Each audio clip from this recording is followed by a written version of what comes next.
Good evening, everybody. Matt Geary here for the Geek Pridecast on this Monday evening. With me tonight, we have a guest, but we also have my co-host, as always, Peter Ray Allison. Good evening, everyone. And our guest tonight, David Jaycort. Welcome, sir. I'm glad you'd have me. Nice to be here. So, David, who are you? What do you do? What's your thing?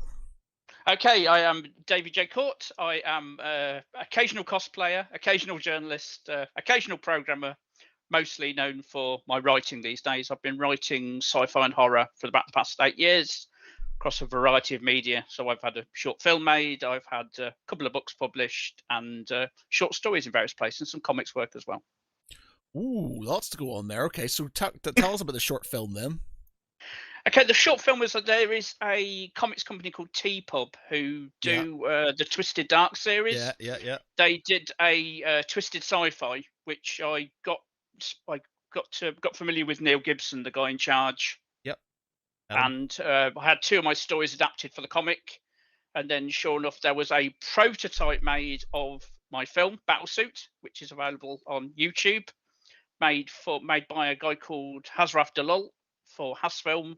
For Razer, the video games company, but unfortunately it never made it to a full product. So there's kind of a 15-minute prototype, but it never got fully finished. But it still looks great though. There's a full soundtrack for it, and it looks amazing. It was really nice to see something I'd written actually appearing on screen. Really, and that's really on good. YouTube. We can watch that on YouTube.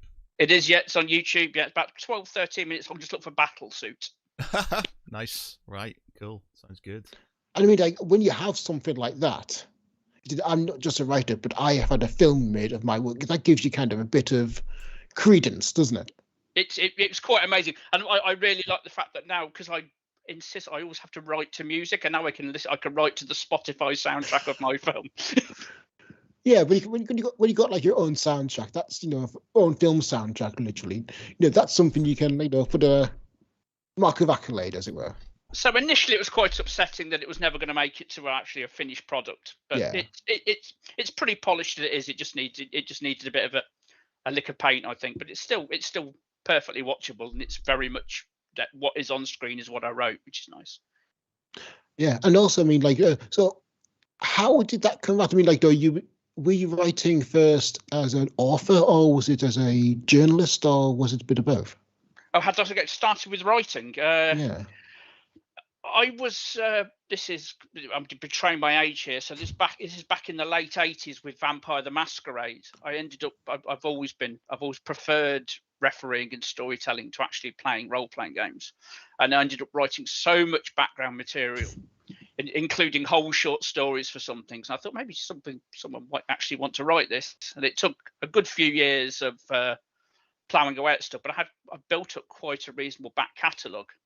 There was a defunct website, which is somewhere authors could put their work and basically just edit each of the stuff and comment on it. And a lot of my stuff went down really well, so I had enough work to self-publish my first collection. And based on that, a small press publisher from Texas got interested and published my next one. Nice. Okay, so have you kind of gone to the self-publishing route, or have you always kind of gone through the indie publishing scene? I started with self-publishing because I wasn't brave enough to approach anyone. It was an easy way of doing it. I've always had a background of graphic design and formatting and the like because of the nature of my work. So it seemed like it was almost like a taster. Let's get 12 stories in a book, put them out there, and just see how it goes down. But that gave the response I got from that gave me the courage to start submitting stuff to proper publishers and elsewhere around the world. Yeah. What was the reaction by the publishers when you said, "Oh well, I've already published this independently"? What was were they pleased? Were there some reticence? Small press, there isn't the stigma associated with small press because it's only a step above. I'm going to disparage a number of small press publishers there. It could be argued that some of them are only a step above self-publishing anyway. Right. So there was never really a problem with that. No one ever remarked on it.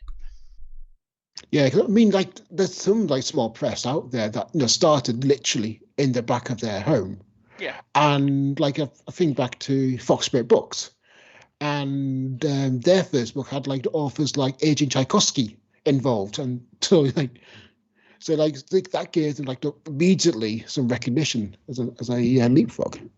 I think there may have been a stigma once upon a time, but I think that's kind of leaving now. I haven't noticed as much prevalence of that in the industry in the last 5-6 years or so. There doesn't seem to be that stigma associated anymore. Yeah. So what all have you written? What's your most recent piece? The most recent piece is my last collection, which is this is the plug now, which is Contents May Unsettle, which again is a collection of all of the various stories I've had published elsewhere. Once the rights revert to me, it's like a nice way of sticking them all together in a book, and my publisher will happily print those, providing they've all legally gone out of print elsewhere. So so I have a spreadsheet which tells me the dates whenever the rights revert to me. So it's like, right, that's one for the next section. So as long as I keep churning stuff out, then there's enough to put there. Are you ever tempted to kind of when the rights revert back to you, it's just like this, oh my god, I edit this one a bit more, polish it a bit more? All of the stuff that I've had printed outside of my self-published stuff has gone through proper editors anyway. I am on occasion tempted to revisit the first book, which, looking back on it now, I mean, it's a good 7-8 years old now, and I can see the mistakes. Well, to be fair, you notice the mistakes the second anything you pick up anything in the printed paper, don't you? My editors and writers miss it until you have the first printed copy that's available for sale, and then you notice all the errors straight away. Or when you hit send on an email. Yeah, well, when you hit send on an email, yeah, exactly. So I'm kind of tempted to go back to that first book and get my editor to give it a proper polish, but we'll see. Probably stories people have already read, so I don't know. Maybe it's something I might do when time allows, I think. You said editor in singular. Do you have like an established editor that you go to? No. Well, I've moved away from the Texan publisher now. I'm now with a small press in Walsall called Bedizo Books, which is a group of great friends. So now I have a great editor in the form of a great writer herself called Emma Dehaney. But I picked up a good relationship along the way with another guy called Lance Fling, who's an editor and poet. And we've agreed that I'll critique his stuff and edit his work, in response for which he will edit mine. So we've got quite a good reciprocal relationship there. But that's a friendship based on the first publisher, Stitch Smile, the Texan lot. Right. Yeah. So it's kind of almost like a symbiotic relationship. You edit his, he edit yours. Yeah, that's nice. So I was going to say, we ask all of the writers who sort of come on the podcast, how they keep the proverbial juices flowing. So are you a sort of person who plans everything out, or are you very much somebody who just is in the moment and writes when it's sort of in their head? I am very much a pantser. The seat of the pants. I'll admit I've got a novel that is in the editing stage, and that, after trying to pants that for about 6 months, I realised that no, if I'm going to write something more than about 10,000 words in length, I am going to have to have a proper balanced approach for this. But on the whole, I will think, sometimes even the title, or sometimes just the end comes to me first, and I will literally make it up as I'm going along. Which unfortunately is just, I'm ruining that because I came up with a great idea for an anthology I'm writing for now, and I'm just going to start it again because I cannot take it any further. So that doesn't always work. I waste a lot of time doing that. Does it work? Obviously, for short stories and things like that, it's easier because there's not a lot of sort of cohesion between them. Whereas if you're writing something longer, you need to sort of remember what you've said previously and backward. Yeah. As I've found with the novel, like I said, I've now been working on it for 4 years. I'd started it 3 or 4 times over the course of about 1.5 years until I realised that no, I'm going to have to sit down and. I'm a programmer for a living, so I should be used to structured code. And maybe I got into writing because it's an effort to be creative when my job doesn't really allow for a great deal of it. But yeah, the novel, yeah, it needed a structured approach. And as soon as I'd sat down and had worked out all the chapters and the ebb and flow and the beats I had to hit, where I've got literally every step of it, then with a structure in place, a skeleton, then I found the writing process an incredible amount easier. I find it interesting that you said, like, because the structure in your day job, you kind of shy away from it in your spare downtime. Because in my day job, I cover a lot of cybersecurity regulation, best practices, guidelines. So when I'm kind of just being myself and doing my own thing, I kind of don't want to obey the rules and just want to take an axe to it. Yeah, exactly. If someone coded the way I write, I'd sack them. I genuinely would. What sort of coding do you do? Oracle forms and reports, works management systems for the utility sector. All right. Okay. Not particularly exciting. So I'm like, I went from like fraud, like I did fraud investigation, and because I was good at spreadsheets and stuff, and I knew some VBA, it sort of moved me into this sort of kind of tech side of things. So I'm doing like InfoPath stuff and dabbling in SQL and things like that, and it's just like completely as far away from what I used to do as you can and stuff. So it's all about Power Apps and Power BI and all these new fangled Microsoft programs at the minute, and AI and automatic readers and stuff like that.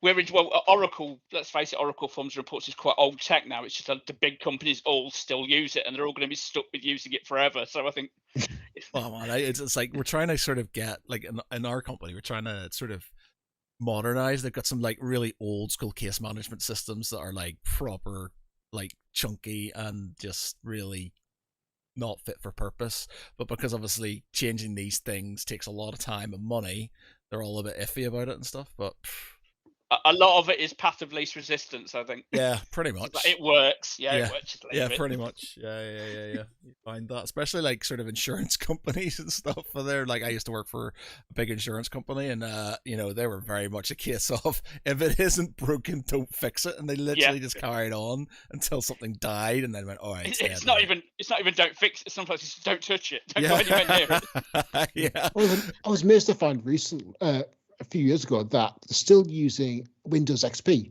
for checkout machines. Really? Well, it works, doesn't it? I guess. Exactly. It's like if your stuff isn't changing anymore. Somebody was saying there's like that there's a government agency that still uses like XP and stuff like that for their computers and things, like just because it works, and it would be massive pain to upgrade everything to Windows 11 now. Yeah. It's I suppose if you're not open to the world, there's no problems. If you're never changing, then it's going to carry on working. I mean, the fact that Microsoft have stopped supporting it a decade ago. Yeah, but these are machines that are used for managing financial transactions over the internet, which doesn't scare me in the slightest. No, that is kind of worrying, isn't it? Yeah. Exactly. Yeah, but because it would mean changing every checkout machine to a new version, which would be a bit of a pain by all accounts. Yeah, there are a lot of them. Yes. Yeah. But anyway, we deviated quite. A different sort of geek pride there, wasn't it? Yeah, definitely. Yeah. I mean, obviously, you've been writing since the 90s. Would it be fair to say, or?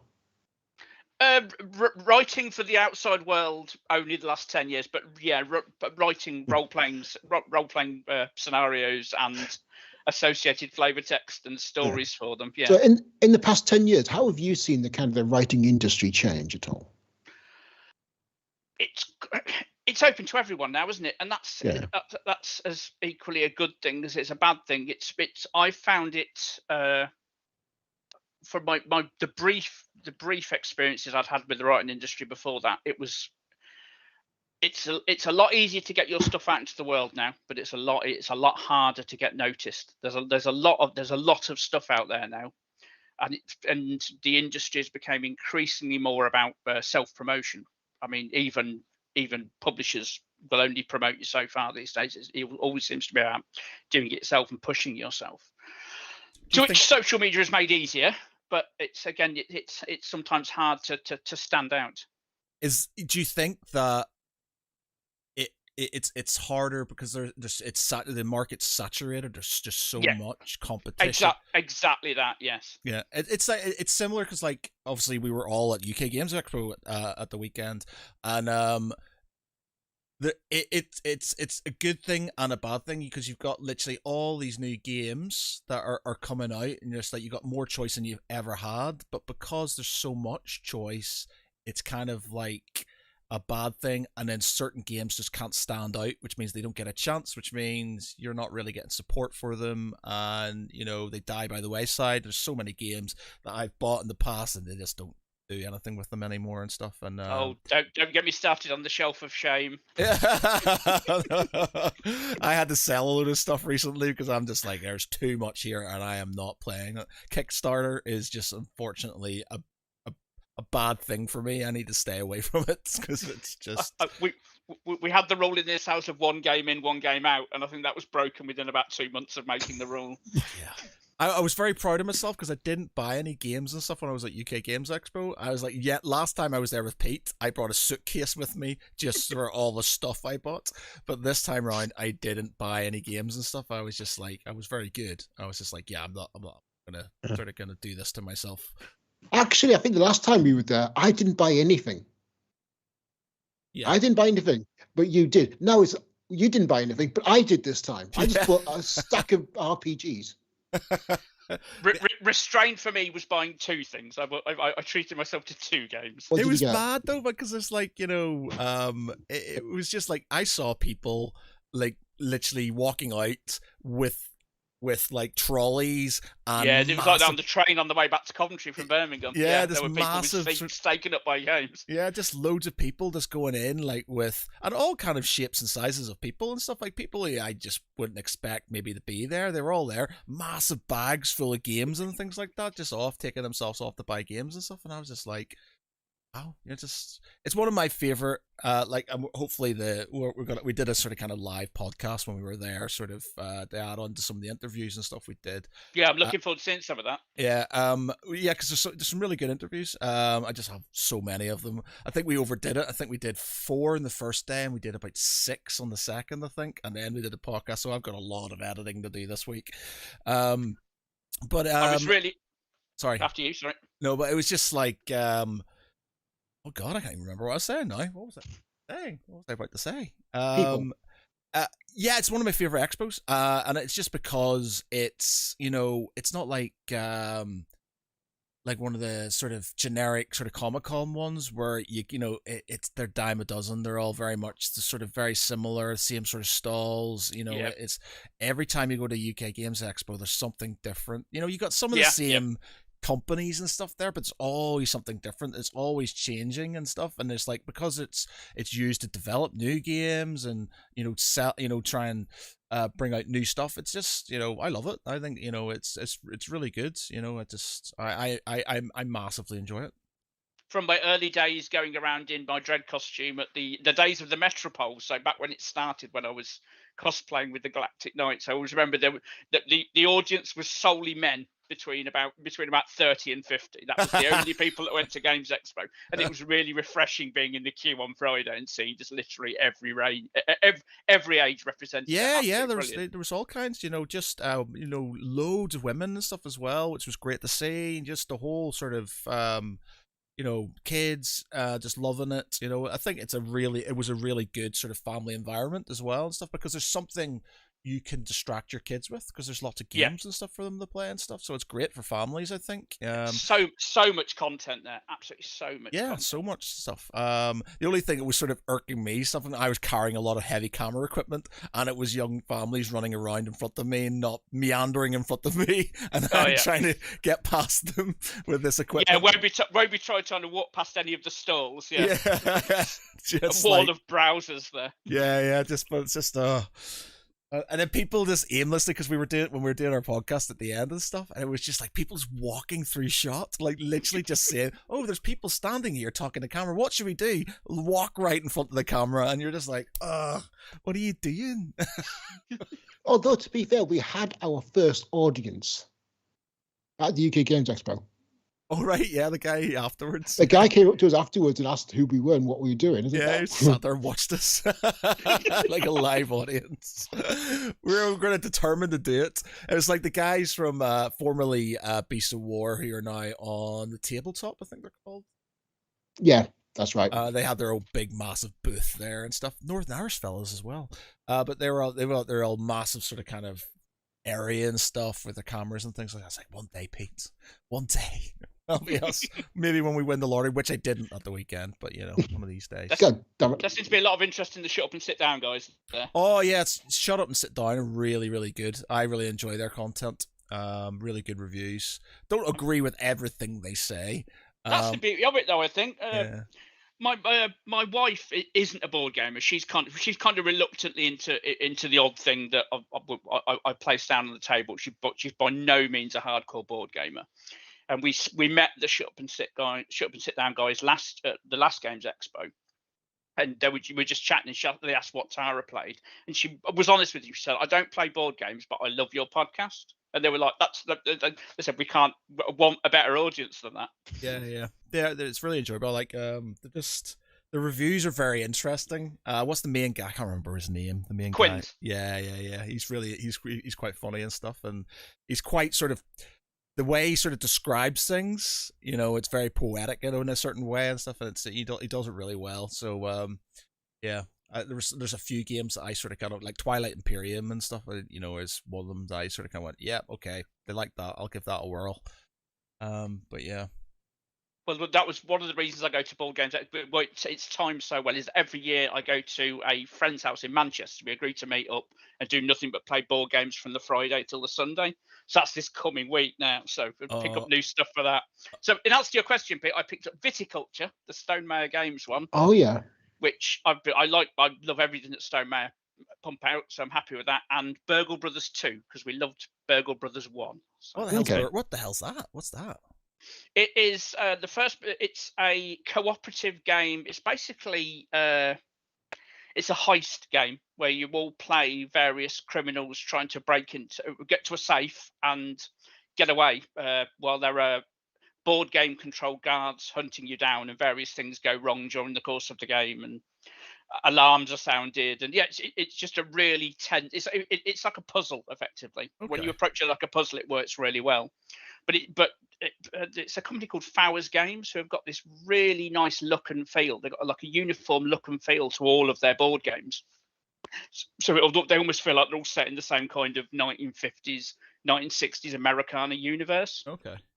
So Burgle Brothers 2 is Burgle Brothers blown up, set in a casino. So you play casino staff having to equally work on doing your jobs while trying to crack the safe and get away with various treasures from the hidden room. Is that sort of card based, or how does that work? No, there's a board. There's a board, but there's cards to determine the movement of the guards. So you like get a rough idea of where they're going to go, but you're only one step ahead, not two steps ahead. So it's trying to predict the path of where the guards are going to go based on what cards have already been pulled out. I find myself, I'm very much drawn to games, basically, my sort of kind of thing and stuff. So if it's got pretty miniatures and lots of dice and the rules are kind of complicated, I generally gravitate towards it and stuff. But part of me kind of wishes I was a bit more into sort of kind of more simple game. Thing is, like I always like you probably when you see behind me, or they're all sort of kind of big, sort of massive games that sort of probably take days to play and things like that. I kind of like those games, lots of miniatures and things like that. But some of my favorite games are the simple ones, like The Resistance. I love that game so much. Great, yeah. So much. Like, with a bunch of people, especially if you've had a few drinks, that is an amazing game. Exploding Kittens. It's just a quality sort of kind of like cutesy little game. And there's lots of little ones that... Skull is a good one. Have you played Skull? No, I don't think I have, actually. That's a game you could play with beer mats, but it's nice buying the proper version because it's like really nice printed little circular cards. It's a really easy bluffing card game. Okay. But it scales as equally well between 2 players and 8 players. It's absolutely brilliant. And it fits in a pocket, so you can take it to the pub as well. Really, really good game. I can't recommend it enough. It's one of these board game weekends I went to. I took like Nemesis and Root and all this big box stuff, and we ended up playing Flamme Rouge and Skull nearly all weekend. Oh yeah, I did that. I went to a friend's house. And I brought Talisman plus all the expansions and and Descent with all the expansions and all these massive games and stuff like that. And I think we played one briefly and they went, yeah, it was all right. And then we just played because they were really into sort of kind of small games, which were enjoyable. It's just they're not the sort of ones I would play, but I wouldn't buy. I just, it's weird. I'm just sort of like, there was loads of them when we and Pete were wandering around and I was like, I don't think I'd buy any of these games. But I'd probably like play the shit out of them if somebody was sort of kind of playing them and stuff. It's just, I don't know. It's the aesthetic. I like really grim looking games. I don't think I've got any, bar Exploding Kittens. I don't think I've got any cutesy games. No, I lie. I've got Catapult Kingdoms, and which is now called Catapult. It's called Catapult Kingdoms. No, Catapult Feud. No, it's called Catapult Feud. Now I saw them play testing it. Yeah. I saw them. So that was formerly last week. Back in the day, back in the 80s. Me and my brother used to play a game called Crossbows and Catapults. Yeah, Crossbows and Catapults. I remember that. So we had that, and the only reason I got Catapult Kingdoms was because holy shit, that's Crossbows and Catapults, and I was just like, my nostalgia just kicked in. I was like, yeah, I don't even know if I'm ever going to play this and stuff, but I've got to have it because we had that as kids and stuff, and it's just sort of, one of those things. There's so many board games I have here, which are just sort of nostalgia games that I don't think I'll play, like old school, like Space Crusade, Advanced Space Crusade, old school Hero Quest, and things like that. And it's like, I'll probably not play them, but I like having them because you don't want to get rid of them. Yeah, because it's nice to have them. Yeah, pretty much. Well, that's me in Dark Future. Oh man, Dark Future. Yeah, there's if ever a game needed a re-release, it's absolutely. But yeah, have either of you played War on Terror? No, I've seen it. That's the one that comes with the balaclava, isn't it? Yeah, the balaclava of evil. Yeah, basically it's diplomacy meets risk by Have I Got News for You? Would be a fair assessment. Interesting combo. Diplomacy is a good game. Pardon? The game Diplomacy is a good game. Yeah, but yeah, this takes it and adds nation states and terrorists to it, and is an absolute howl. But it is a long game. If you want like a quick, half hour, not War on Terror. We played Twilight Imperium at the last game weekend, and I think we started at 9:00 on the Saturday morning, and it eventually came to an end at about 1 a.m. on the Sunday morning. Oh, that's a good game right there. That's it. It's for me and my brother. Like, we do it every year. I always bring back the big games, and we sit there and we religiously will play like Axis and Allies Global, which is basically 6x4 board effectively. It's huge. The second edition, that'll take 2 days of like pure sort of kind of just going at it and stuff. You could easily take 14, 15, 18 hours depending on how long you're taking, because there's 2 of us and you're playing basically between you like 6 nations and stuff. Twilight Imperium, it's a 3-player plus game, but me and my brother were like, well, nobody else is going to play with this, so we basically AI'd the third civilization and stuff. So we had certain things that it would do based on a D20 roll, so it would move here, but it would do we did it in a way where the AI would do it wouldn't do stupid stuff. So it didn't feel like if it was better to sort of ally with somebody, then it would do that. Or yeah. if it was going to attack somebody, it would do that and stuff. But we sort of kind of based it on a dice roll, and it would sort of favor people who were the underdog, just to sort of give a point. But then it would switch sides. Rubber banding. Yeah, so we did that, and it worked quite well actually. But that took us, a fair amount of time. And I've just bought the expansion for Twilight Imperium as well, with a little. Oh yeah, this was with the expansion with the new races. Yeah. So I just got that. So that's another one. Pile. This was a 4-player game, and I remember everyone else around the table had played it before, and I annoyed everyone by just hedging my bets the entire game, staying out of conflict. And it's been a year since I've played it. There is, when you come to the cards at the end, there's one you can say that if you've got the most victory points, you can just end the game now. There's one of the end game ones. when you're turning over the events for the year, and I won just like that. Just got 1 point ahead. That's the one good thing about it. It feels like it should be a conquest game, but it's not, because it's expensive to lose ships and stuff like that. So there's a lot of posturing, and there's a lot of sort of kind of like, I've got a big army or a big navy and stuff, and you're just like, yeah, but if you attack me, then, you know, you're going to screw yourself and then screw me. And it's just sort of like, you know, are you actually going to do that? So there's a lot of sort of kind of back and forth, and I think it's really good. You know, have you ever played Scythe? I've seen it. It's one of those things. Do you know what puts me off Scythe? And it's a really bad reason. I hate meeples. I hate meeples. I don't like meeples. I think if you're gonna have a game like that's based on like World War game, or you know, weird World War II or World War One as is or whatever and stuff, you should have little miniatures and stuff. I hate games with meeples. It just annoys me. It's one of the reasons I don't play the Game of Thrones game, because it's got meeples, and it's just meeples. It feels to me it's an irrational dislike of meeples. I don't know what it is. I just don't like meeples. You can't get away from them. And I just like whenever I buy a game, I just want a game that's got nice, pretty miniatures and something that can kind of immerse me. As soon as somebody breaks out a meeple, I'm just like, what the fuck is this shit? When did meeples become so associated with the board gaming? I suppose it's because they're cheap, isn't it? I've noticed the rise of little acrylic figures now seem to be making a cheap alternative to meeples at the moment, popping up in various games. The thing is, like, some of the little plastic guys you get, especially in Axis, you know, just sort of, you know, they're not the best, but it's just sort of kind of. They're notational. It's just like this sort of little red guy that's sort of with his arms out like this, and it's just like, that's silly. Why is this is a war game? Why have you got silly meeples? It just doesn't do anything for me, and it just puts me off. My point about Scythe before the meeple thing was going to be that's again a game that looks like it's going to be about mech combat, and it's not. But most games will go and there won't be any combat whatsoever, which is quite interesting. And that's why I won't play it, because there's no mech combat. You show me mech combat in the books, and there's no mech combat, I will not play it. The mechs are just designed to be a big threat, other than the fact that this is why you won't attack me, because I've got this big mech. Yeah, but I want to play the big mech. But there are a lot of big mech games already out there. I've got one from Kickstarter. I've got the BattleTech, the sort of BattleTech Clan Wars one, and I got a load of stuff for that. Which still. I remember all the epic stuff for Warhammer 40,000. Oh, they need to bring epic back? Oh my god, I've been saying this for years. We do not. Future epic. They just need to bring it back. And I love that game. I've got some of the old school. I've got Space Marine.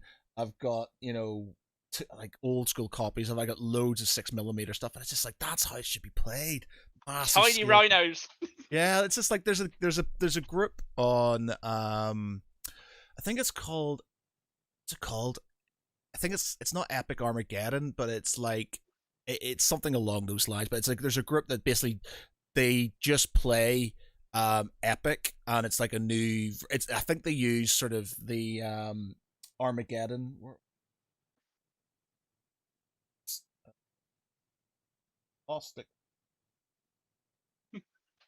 Apocalypse rules, so they use Apocalypse rules, but they do it for 6mm, and they use sort of the new Titans from Titanicus and stuff.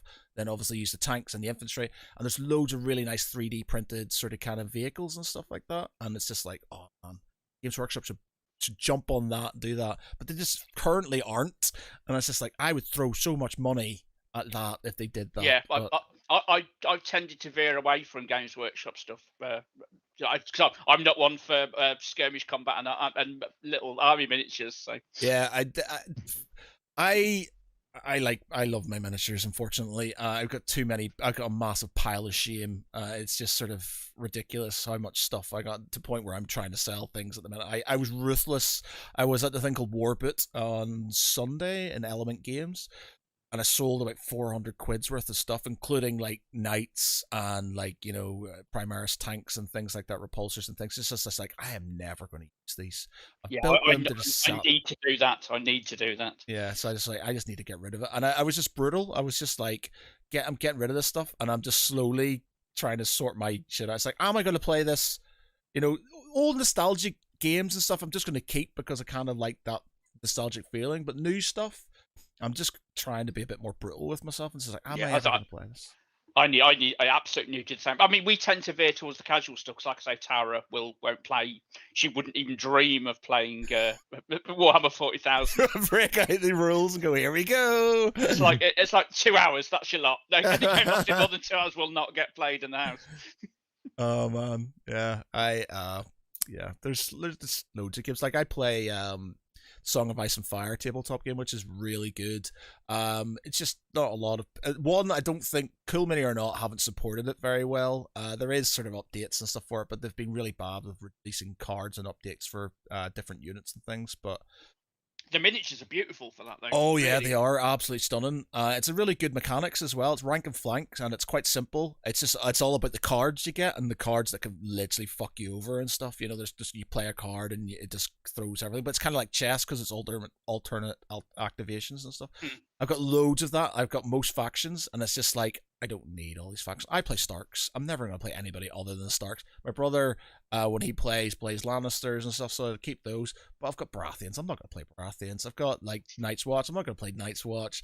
I've got I might keep the Targaryens simply because the Mother of Dragons models are really cool. The dragons are really cool. But yeah, it's just one of those things. Dragons. Yeah, and dragons. Well, I've got like have you ever heard of a game called Joan of Arc?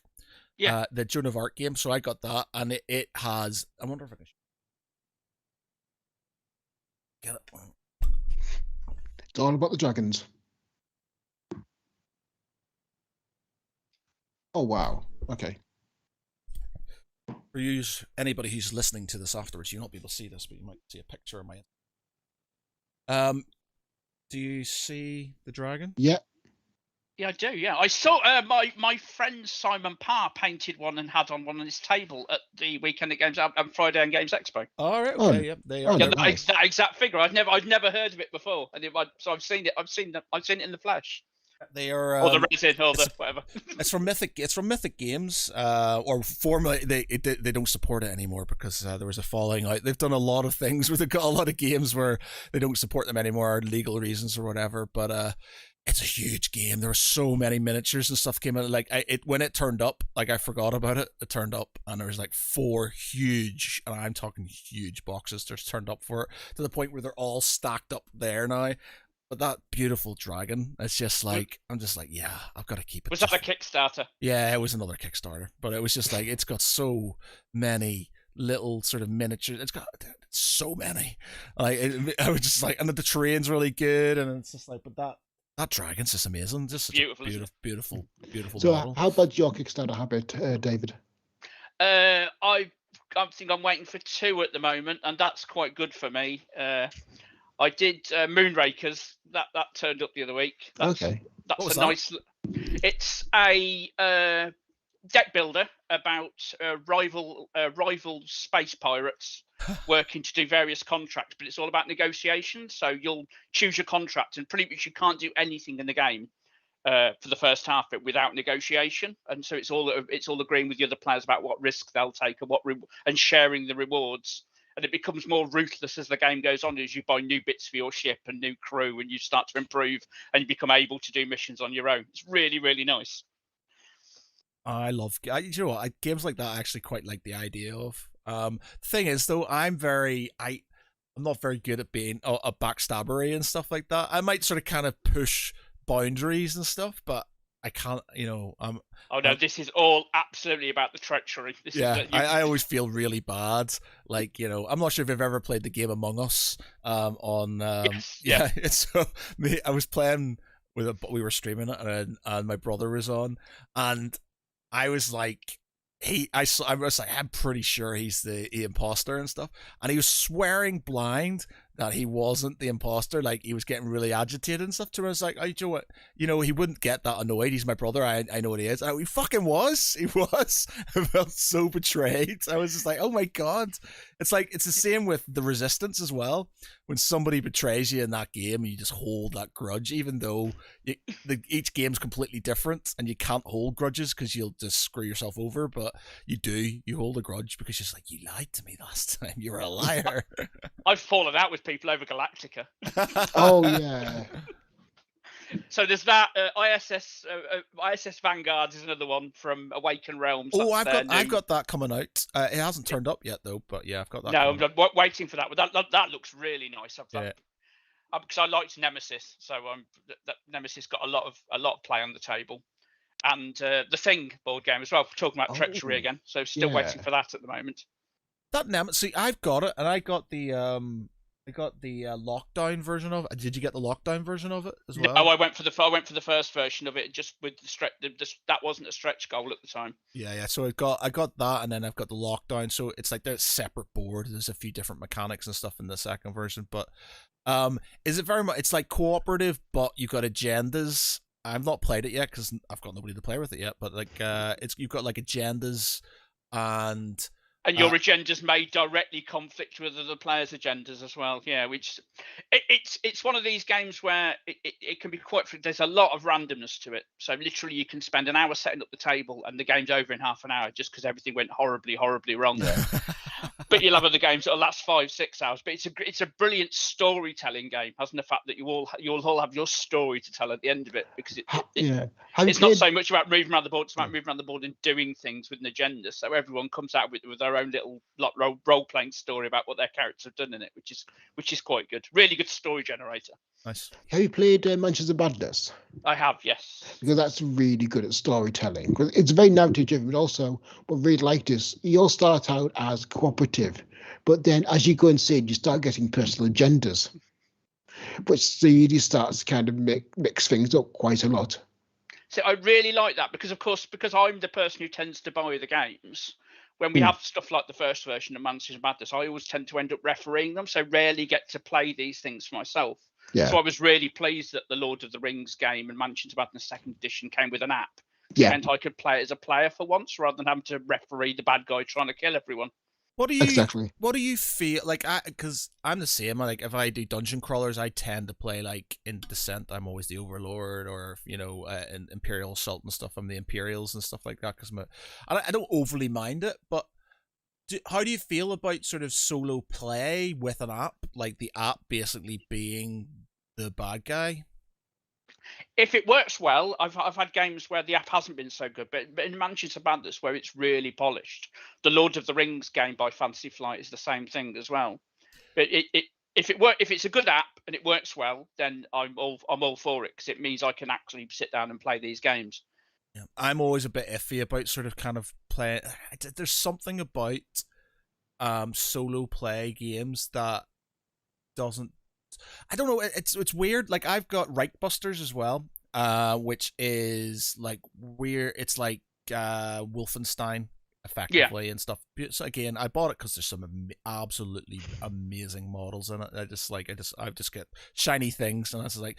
But it's like basically you cooperative against the board game, and it's sort of down to noise, kind of like Zombicide and stuff like that, and doing certain things and stuff.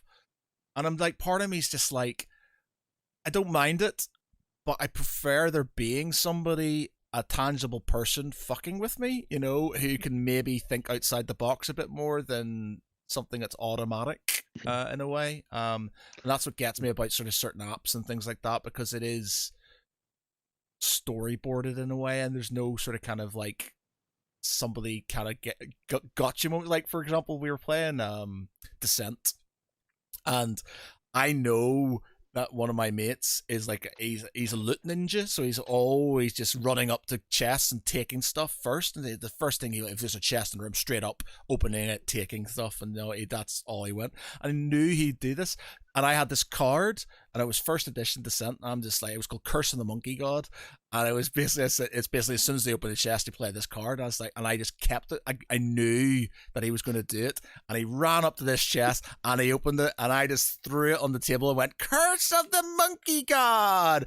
and it basically meant that he got turned into a monkey, and he had to drop everything that he had. So everything he had picked up throughout the entire like couple of minutes, everything, weapons, gold, everything, he he had to drop, and he was raging because he was replaced by this little monkey that was running around. Are you talking again yet? Yeah, he always brings it up and stuff, but it was just like, it's just like every time he gets sort of kind of something bad happens or I do something bad, he's just like, curse of the monkey god. And I'm just like, I know, but that's those things, because like an app and sort of like a self-play game, they can't give those sort of moments to you, I think. There's still a place for them. It was just nice and refreshing to be able to play these things myself, I guess. Yeah, I suppose that's it, isn't it? Really, you kind of, always the dungeon master, never the player and stuff. But yeah, the thing is, because we play Dungeons and Dragons on Thursday nights. We stream it and stuff, and we've been going for about 2 years now. Pete, is it 2 years now?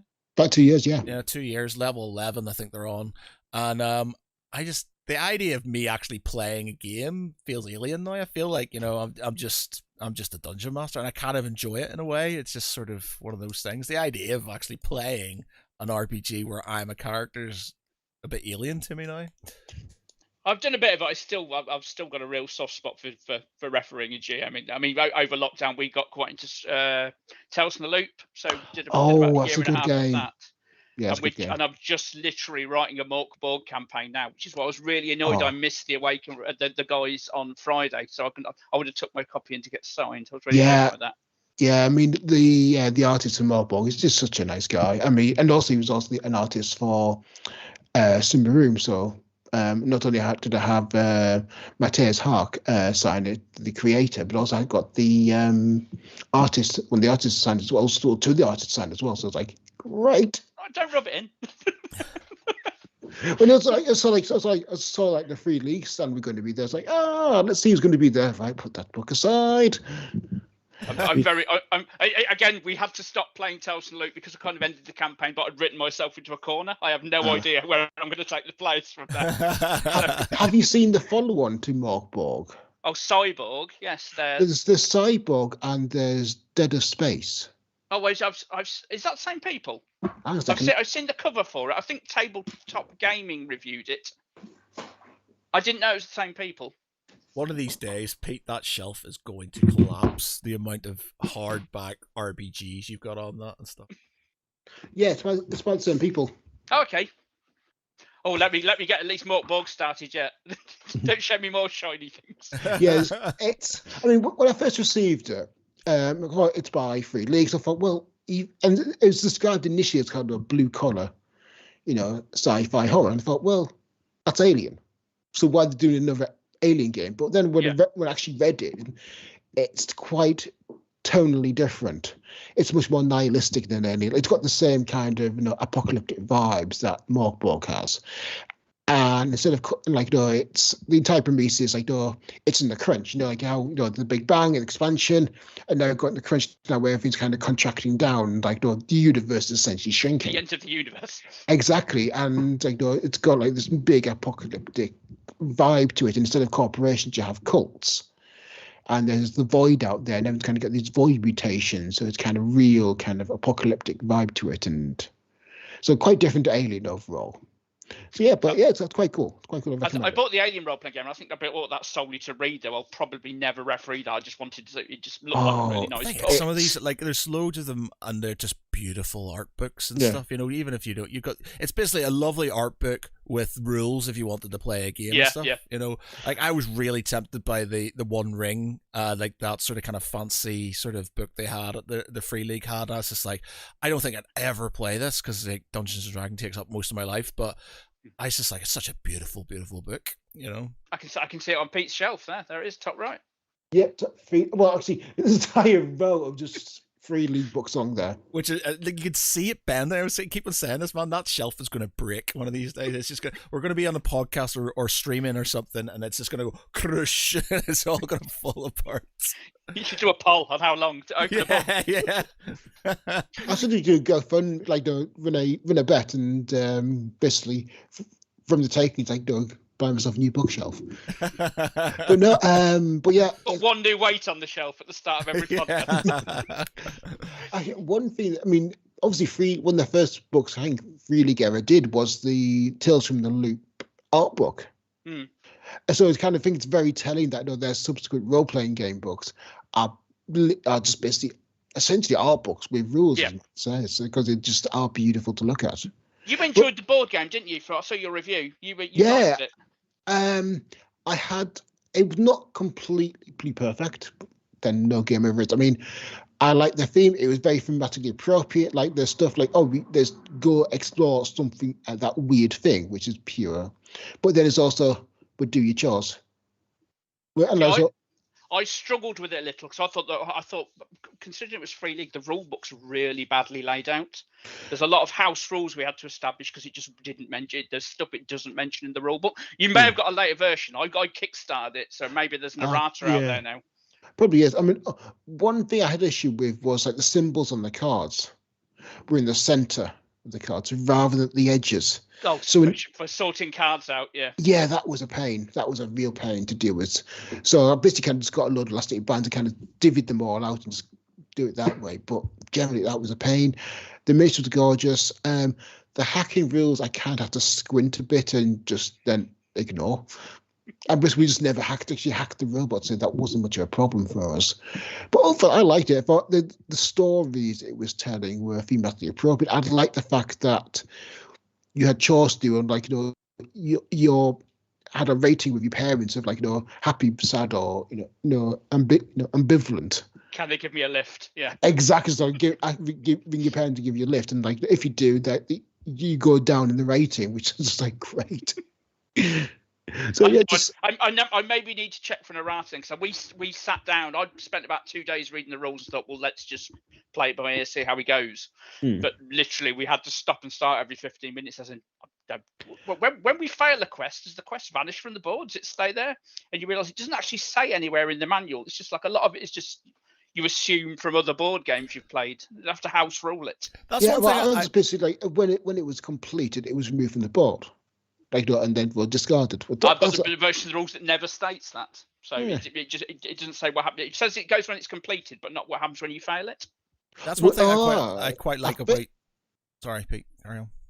I just took it as I assumed it was still there until you completed it. Yeah, the problem with a lot of it is we were just assuming making and house ruling what we thought what they meant by when they were writing it, and not actually it written down in black and white.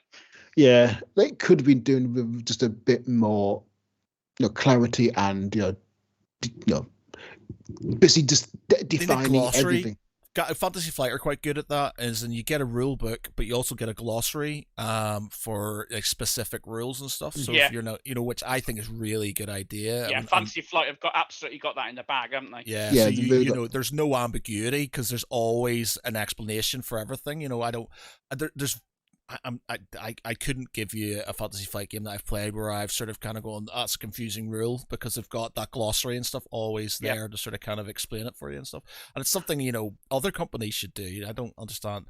Like, Games Workshop are notoriously bad for just like, just rule ambiguity and stuff like that. And as much as they're trying currently at the minute to sort of kind of update things, it's just like, they should bring out a glossary with their codices and things, just to kind of emphasize certain things, because there's always people who take advantage of rules because there's ambiguity there. Because there's ambiguity and stuff, and it's just it sort of adds a bad taste to the game sometimes. It makes it less daunting as well when you're looking at a 12-page rule book rather than a 60-page rule book, because that all the other stuff is covered in the separate glossary. You can get by with the bare minimum, which is nice. Yeah, because that's obviously a lot of the time the biggest difficulty I'm getting stuff to the table is just people being daunted by learning a new rule set again. Yeah, exactly. Yeah. So anything to streamline that is favourable in my eyes.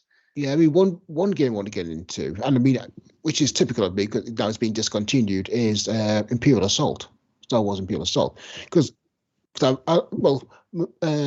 two boys both like Star Wars, as do I. My eldest son is really enjoys playing Dungeons and Dragons. I'm thinking he enjoys board games as well, so I think really Imperial Assault he would dive straight into. I still get it though, man. Like I've got it and 6 expansions and a load of the other things and stuff for it. It's a great game. It's a really good game. One thing that's sort of fun, like it's basically, if you ever played Descent, the game Descent, which is Yeah. basically it's the same principle. It's a dungeon crawler. They brought out the new version of Descent, and I'm not going to buy it. One, because I was the shut up and sit down review of it was very that was about everyone's just going to move hit. Yeah, it's very scathing. And I'm very iffy about app-driven games in general, and they were pretty much like, it's pretty and stuff, but it's like you might as well just play a computer game and stuff. It's just like there's no sort of feeling behind it whatsoever. And Descent especially, it's very much about the Overlord, sort of like I said, fucking with you and stuff. And because it's first edition and second edition, the Overlord has, as much as it's harder for him to sort of, he can't win in the end, but he gets bonuses for defeating the players and things like that. So he gets experience, he gets cards and things like that. So there's incentive for him to try and make it hard for them and stuff like that. So I like that. Whereas the new version they've brought out, it's just it's solo play with an app, and it took everything that was Descent and has done away with it, and it's just a bit odd. And as much as it's probably got pretty minis, and they did change the art style and everything apparently as well, and I'm just like, I don't think I'm gonna go for that. I do like that idea of a referee gaining experience. So that's a really kind of micro game in that aspect of it. I think I'd have been a lot less loath to referee games if there was something I could get out of it as well. Descent and Imperial Assault, and there's a game called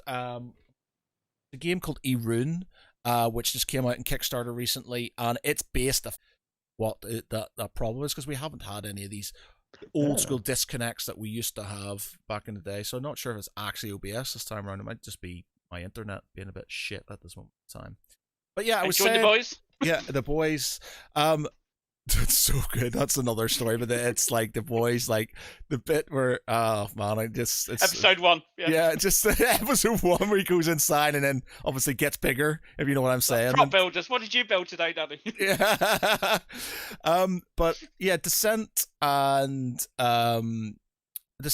Imperial Assault, and this game E-Rune. Now you can get apps for them if you want to you can get apps for them if you want to play solo. Or if if you don't want to be the Overlord, but they are adversarial games. So the Overlord, the Imperials, and I can't remember what they call the guy in the E-Rune, but you get XP for certain things, especially in the Rune. You get XP for winning the game, them not completing the game. So you set out specific monster. You've got a set of rules that you can, X amount of monsters that you can have, and you control them and stuff. Now obviously it's harder for you because you don't want to sort of kind of beat the heroes, but it gets better for you as you go along. It makes it harder for them, and it just makes you a bit more invested as a sort of a GM to sort of kind of play the game, because you can fuck with them and not win, but sort of it gives you a bit more incentive to play and stuff, and make their lives difficult. Yeah, and so it's not just like each time you're getting a battering. It's like literally, because I remember my brother, we were playing Imperial Assault, and I told him, I said, look, this is an adversarial game and stuff, so I'm going to make it as hard as I can for you and stuff. And he'd done something, and I was just like putting out sort of reinforcements, and he couldn't get down this corridor in Imperial Assault without getting blasted to hell and stuff. And he was getting really frustrated with me. He's like, this isn't meant to be the way it's meant to be. It's like, it is in this game. You've got to sort of kind of think about it another way and stuff. And but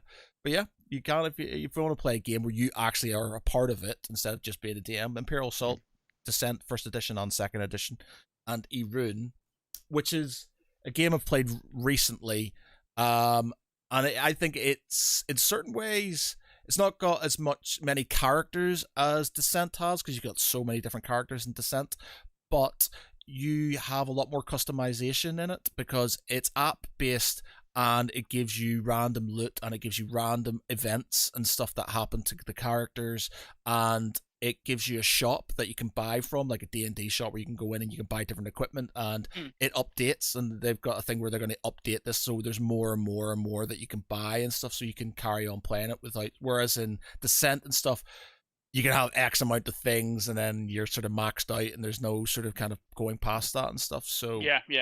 there's a lot more scope for this one, I think, which is good. Yeah. So anyway, so when not been playing board games or writing or working or spending time with your lovely wife, what shows are you watching at the moment? Anyway. I very much enjoyed. We caught up with the boys last night, which is very good. Yes. We're slow. We're late to this series of Stranger Things, so I've just made the start on that. I finished that yesterday. Yeah, it's really. I've not even started it. I mean, the length of the episodes almost daunted me slightly. Yeah. Having watched the first two, I think it's as good as the first season. Oh wow. Yeah, it is, and it's a lot more. It's a lot gorier than sort of. Yeah, there's some properly gruesome moments. At the end so of it's definitely the a first lot more. two episodes. It's a lot more adult than sort of say the first couple of seasons, which sort of they inferred a bit more, the horror side of things, whereas this one is. Yes, it was more implied, and yes. Yeah, this one's more about creeping dread than. Yeah. This one is literally just like it's pretty gruesome and stuff. Bone snapping. Yeah. Oh man. Yeah. That's just like I was eating at the time when that happened, and I was just like, "Yep, I'm not finishing this." I made the mistake of Ken and I made the mistake of watching the first episode of Game of Thrones over dinner. So we talked about 10 years ago. So yeah, 10 years ago, and within that first 10 minutes, we had. Mutilated bodies, corpses like zombies, beheadings, stabbage, and it sets its stall from the start, doesn't it? Yeah. And we just went. I don't think we're going to watch any more of this. Thank you over dinner.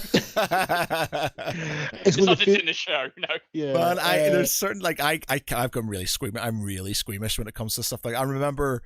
Like, I don't really like gory films in general, but I remember watching what my friend had got the first Saw film, and like we got some like takeaway Kentucky Fried Chicken or something. I'm sitting there eating this, and then there's a bit where he's trying to hack off his leg with a hacksaw, and I'm just like, oh man, I cannot eat this anymore, and stuff like literally proper put me off my food. Couldn't do it. See, I'm a proper gore hound, so I love my horror films. Like, don't get me wrong, I don't mind a horror film and stuff. It's just like I'm a bit squeamish and stuff. So it's more like I like psychological horror, gore fests. I'm a bit like, I don't know if I can deal with that. Has anyone watched the first season of American Horror Story? No, I've never caught any of it. Oh, it's on Disney Plus app at the moment.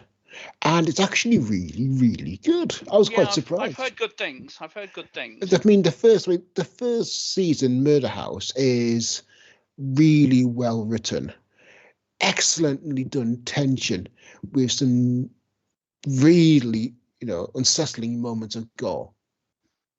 So yeah, if you want something to watch, I really recommend watching that. I'm literally on the final episode of the first season now, and it's had me gripped the entire time. Yeah. I've heard good things. It's the problem is in American series there's such a commitment though, isn't there? There's so many episodes to them. Yeah. It's interesting. When you're behind, it's like, oh god, this is like a full-time commitment to watch this now. American Horror Story is almost like an anthology series in that each season is independent of all the others. Oh, it just shares the odd cast members. Exactly, it just shares cast members playing completely different roles. I suppose like what they did with Haunting of Hill House. And, man, exactly. I wasn't like. I don't know. I thought this first one. I don't think it was as scary as people that were making out like it was like really scary and stuff. And I was just like, yeah, it had its sort of jump scare moments and stuff, but it didn't do a lot for me. The second one I just thought was bollocks. I wasn't really. I watched it all, but it was just like on in the background, and I wasn't really. I don't think we watched the second. We didn't. What I can't even remember what it's called now. Another Haunting of somewhere. Wasn't it? It's just. It just wasn't. Great. But we adored Midnight Mass. Thought Midnight Mass is probably some of my favourite telly of the last decade. I think. I'm not sure if I've seen Midnight Mass. I don't think.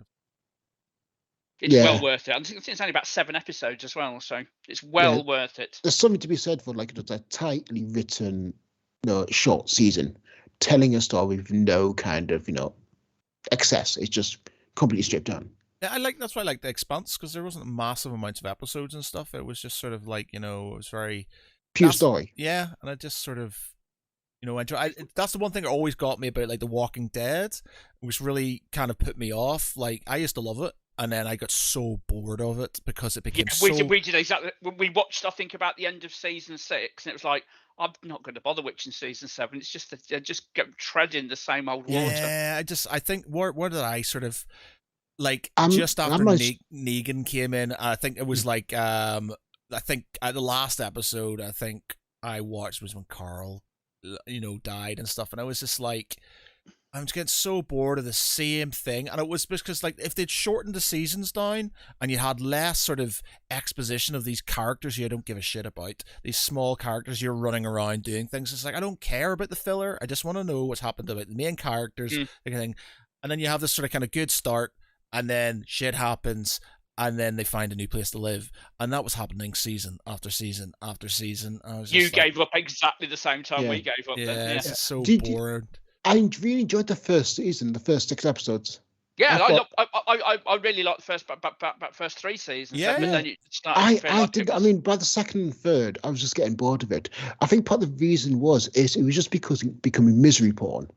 You needed moments of levity to balance the grim horror. I mean, there's the fact they that were few and far between. Yeah. I mean, like just when Glenn was driving around in the first season with the car alarm blasting from his car, and he's just having the time of his life in this sports car. It just added a moment of lightness, and that meant everything else contrasted so brilliantly. Did you ever read the book The Road or watch the film The Road?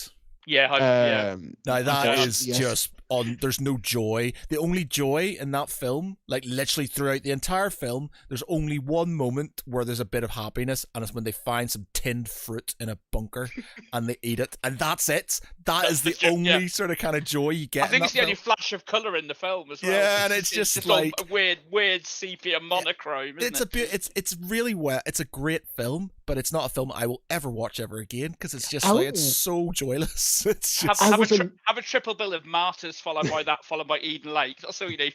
And don't forget what do you call it? Requiem for a Dream as well, just to finish you off. Just to actually finish you off. Yeah.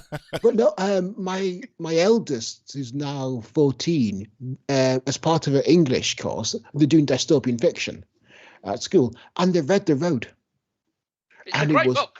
Yeah, McCarthy's a great writer.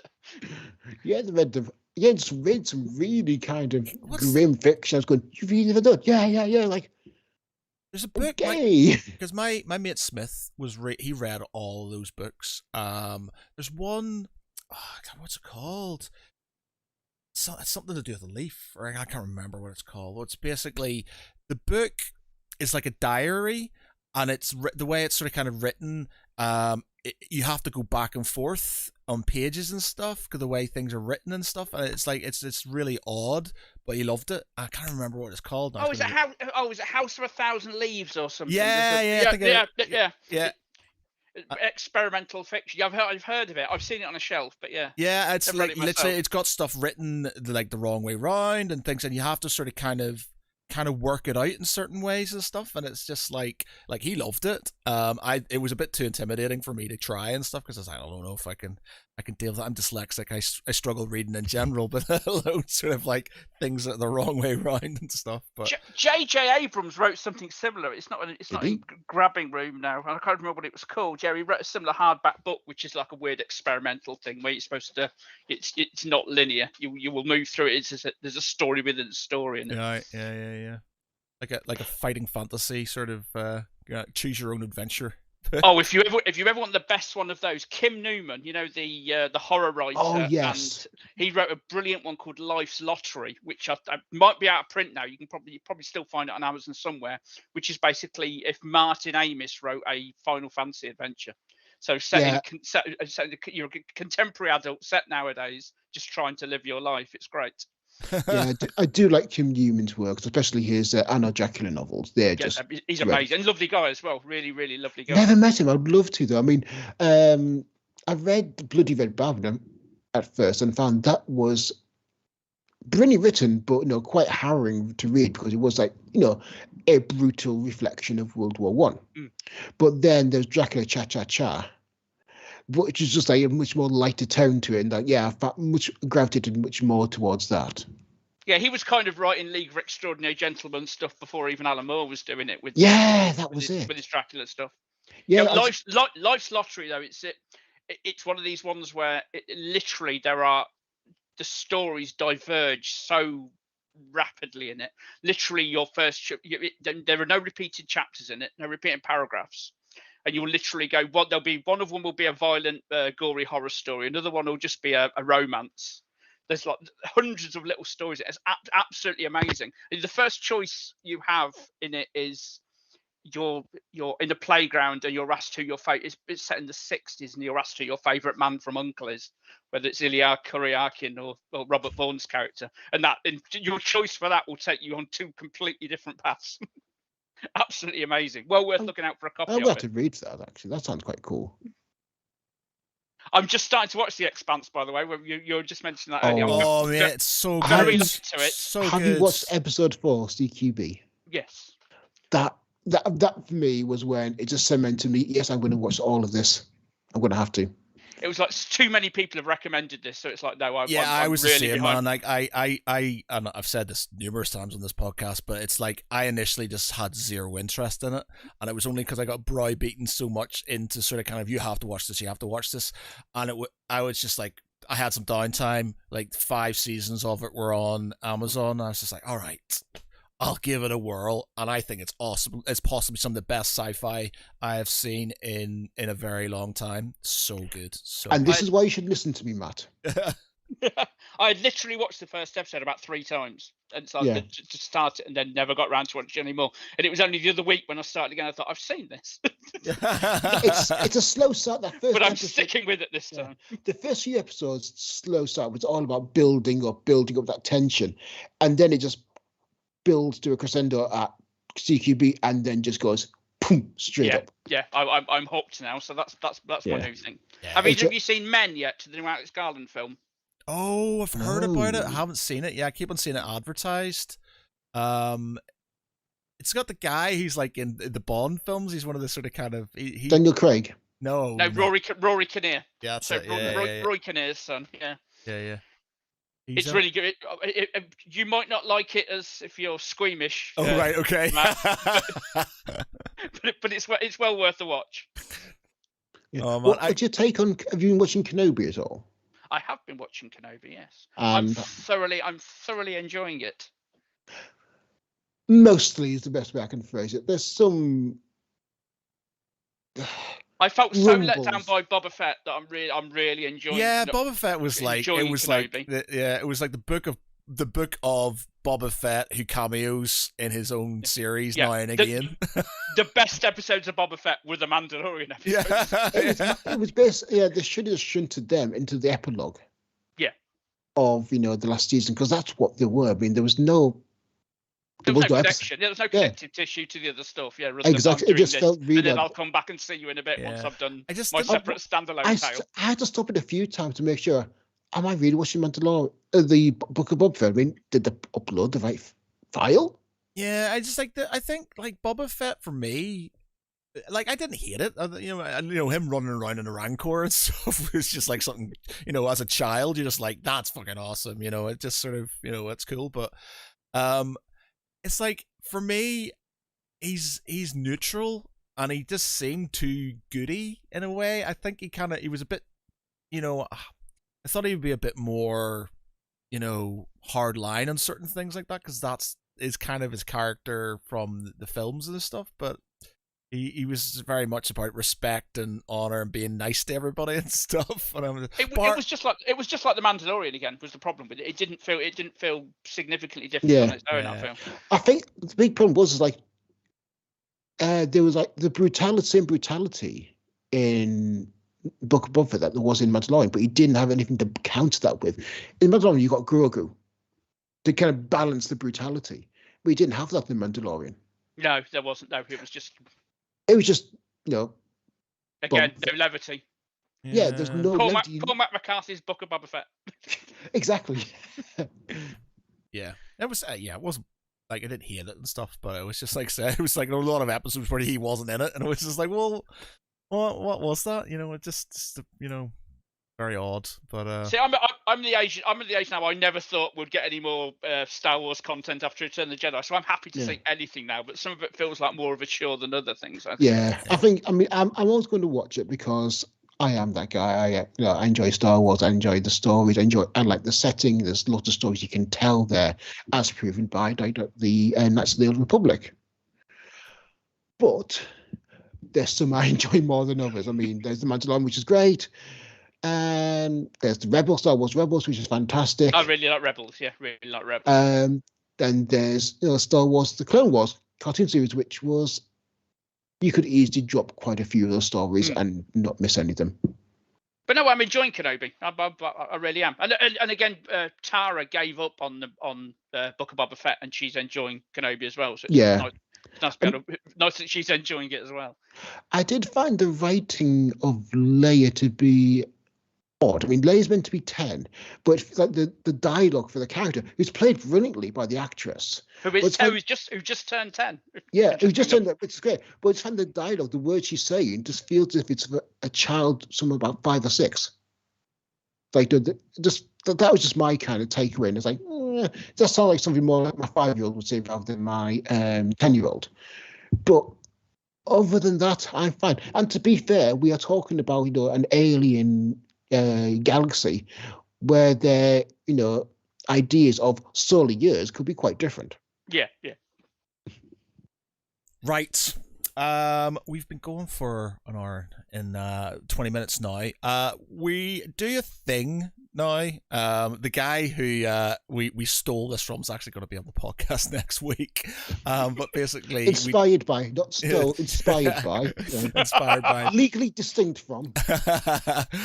Basically, there was a wrestling podcast called Straight Shoot, and they did this thing on TikTok where you basically have 60 seconds to guess a character. Now theirs was a guess a wrestler. We're doing it now. You pick a franchise. You pick a sort of nerdy franchise, and then you got 60 seconds to guess a character. So I have to guess, or I'm picking. So I want you to think of one that you can do for us. Obviously, not too obscure, so me and Pete can sort of guess it. But we'll try and give you one as well, so you can try and guess it. Now, I'm going to try and give you one now. So it's I'll get my phone out. So it is Judge Dredd. Is the franchise. Judge Dredd is the franchise. So basically, you got to ask sort of questions, and then I will say yes, no, or something like that, and then you've got 60 seconds to sort of try and guess it. My Judge Dredd knowledge is middling, so if I get anything wrong, my apologies. But let me just do the stopwatch here. So, Judge Dredd, 60 seconds, go. Is he a bad guy? Or is it a baddie? He is a baddie. Okay, are they male or female? Male. Okay. Are they part of a gang? They are affiliated with a gang, yes.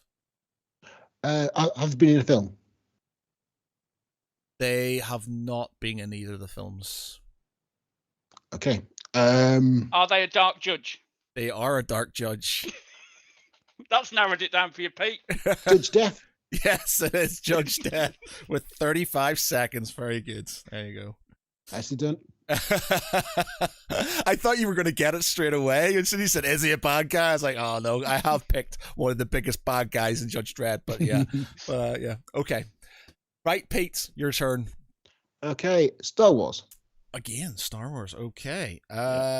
Star Wars, 60 seconds. Go. Original trilogy? Yes. New Hope? No.